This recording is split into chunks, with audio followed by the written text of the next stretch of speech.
What is up, cheeseheads? Welcome back to another episode of BAM GPG. So, Packer fans, Bryson, Green Bay made a move, right? They went out and got a cornerback. This is one of those moves that kind of makes you stop, kind of rewind a little bit, and just really kind of say to yourself, wait a minute, what did we just do here? So, Green Bay, we all heard the news yesterday. They did go out and officially add Travon Diggs to the roster. And whether you love it, you hate the move, or you're somewhere in between there, this is really truly a fascinating move for the Green Bay Packers as they make a push towards the playoffs here, Bryson. Yeah, I like the move though, because we had some bad corners before that, and You can't get worse. I mean, you honestly, I see a lot of mixed emotions online with this one, but you honestly, absolutely, Bryson, you can't get worse than what we've been having. That play out of Keyshawn Nixon has not been great. He's gotten burnt the last 2 weeks, and really, our secondary's kind of stuck out as a sore thumb after Micah Parsons' injury, right? Our pass rush hasn't been there. We haven't been getting home. Rashawn Gary looks absolutely terrible out on the field. His effort, his hustle, just everything about his play looks bad. There, Ingabari looks great. Lucas Van Ness had a great game last week, despite our defense not being able to contain a run. But let's just start with the big question here, Bryson. Can the change of scenery for a player like Travon Diggs help him to kind of rediscover the player that we saw, 2-3 years ago earlier in his career here? So make no mistake about it, right, Bryson? This guy still has elite ball skills, and we've seen him be a true game changer in the past, for Dallas specifically, right?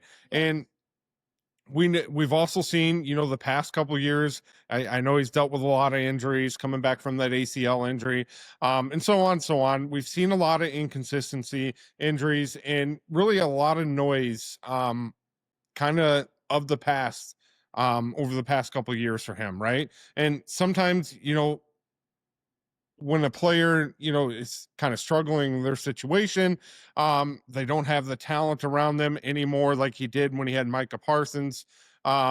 He needs to hit a reset, right? You've seen that with players with Green Bay. Micah Hyde is an example of that one where they just kind of need a change of scenery. They need to hit a reset to kind of see if they can regain what they lost. And he's still a relatively young cornerback. I believe he's 28 years old. So still a lot of playing time in front of him here. But, certainly players, they need to hit that reset, a new locker room, a new voice in that locker room. He's going to have Coach LaFleur, Jeff Hafley in there, and really absolutely a new culture, right? Green Bay culture is going to be a heck of a lot different than what he had there in Dallas. And Green Bay, they just might be the perfect fit for him, right? You talk about who he knows. Green Bay is just football there, right? It's football and cheese curds and beer in Green Bay. So one thing the Packers do extremely well, and we've seen it, they put players in the best position to succeed, right?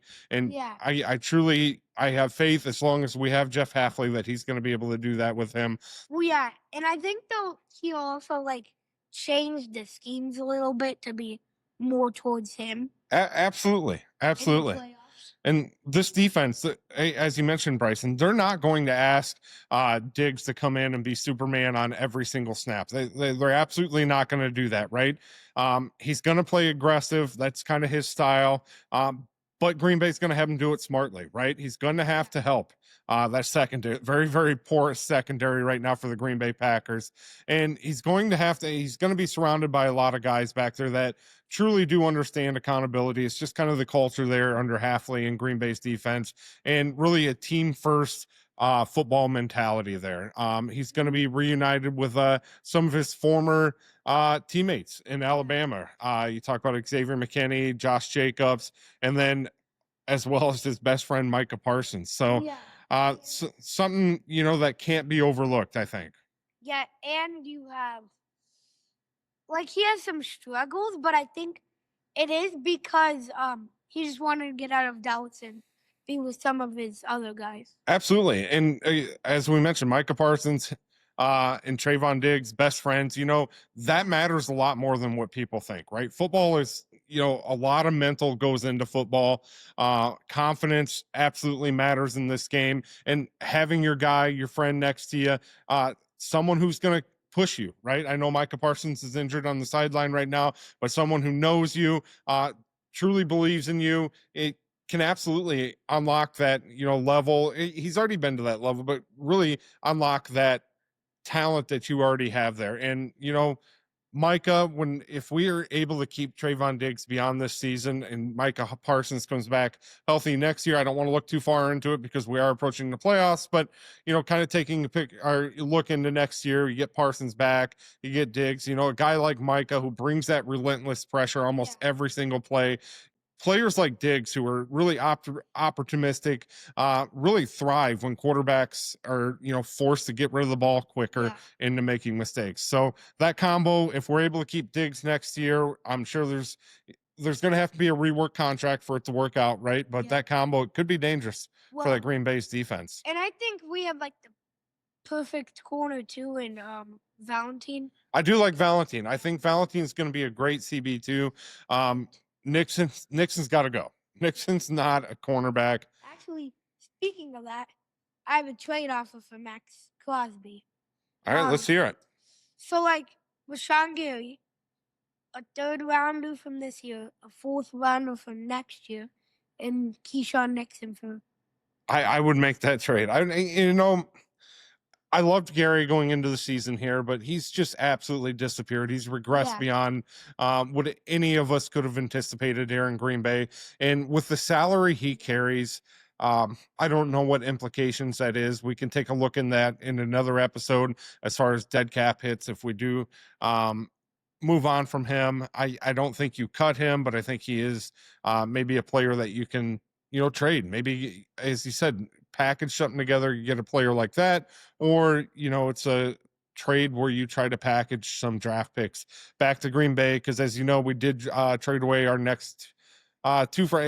You're not going to get a 1st rounder out of Gary, I understand that, but you can find some value there in the 3rd round as well if you're able to get a 3rd round pick in return for him as well. So, but I absolutely agree, for what he's being paid, you have to move on from Gary after the season, unless, he really shows up over the next few weeks as we make a stretch or push into the playoffs here. But his level of play so far this year, from what he's being paid, Green Bay, you have to move on from Gary.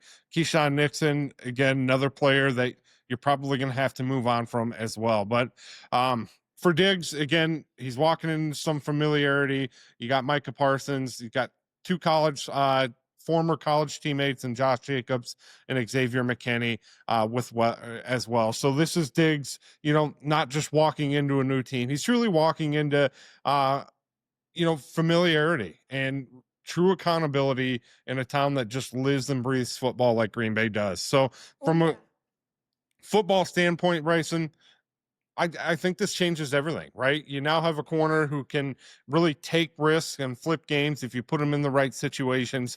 And, once, if our pass rush can get to the quarterback, I know it is a struggle, especially when Gary's out on the field, but if we can find that, if Lucas Van Ness continues to elevate his game in Ingabari, I think we'll start to get some pressure on the quarterback. You can start forcing some bad throws and really giving some opportunities to a, cornerback who's got great hands, can make plays like Diggs can. So a secondary, adding him to it, I think it adds, instant swagger and depth to that secondary. And again, you can't get any worse than what we've been seeing in Green Bay there. So excited to see about it, but I wanted to be clear here, Bryson, with this move here. This is not a guarantee thing, right?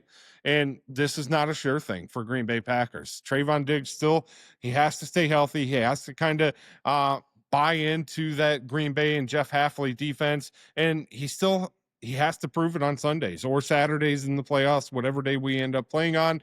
But he has to, this move potentially has quite a bit of upside for Green Bay. And with no guarantees in his contract left, I do know there was a $500,000 remainder of his contract this year that Green Bay is on the hook for. But beyond that, there are no guarantees left in his contract. So a whole lot of upside in this deal here. And the Packers, they just, added a whole lot of it, right? Big fan of Diggs. Yeah. Have to be. He's with Green Bay now. He's back with some of his boys, so I'm excited about the move here. This, kind of final thoughts here, Bryson. Yeah, but the sad thing is about Jeff Hafley, he's gonna be gone. We all know it. Yeah, unfortunately, I would say that he probably gets an opportunity this offseason as a head coach with another team. We'll see. Maybe we'll be able to retain him for one more run, but it's looking doubtful at best.